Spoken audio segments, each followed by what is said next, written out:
La conquête de l'espace.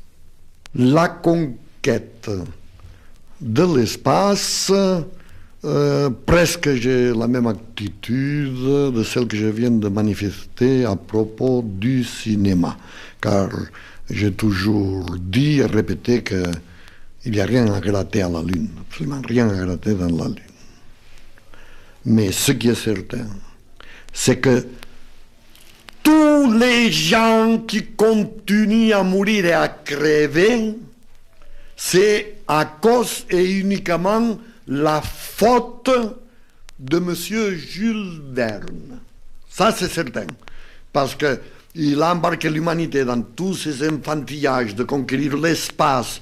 Ça coûte très cher, en plus. Et si tout cet argent, au lieu d'aller à la Lune, on l'utilisait pour des phénomènes grandioses que jamais Jules Verne n'a même envisagé, comme l'hibernation pour prolonger la vie. C'est-à-dire, au lieu de conquérir l'espace, on mettait tous les microscopes électroniques à regarder les structures moléculaires de l'acide désoxyribonucléique.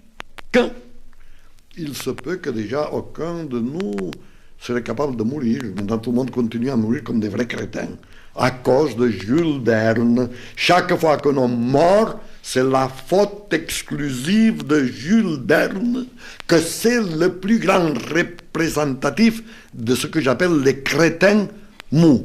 Parce qu'il y a encore les crétins durs, mais c'est un crétin mou 100%.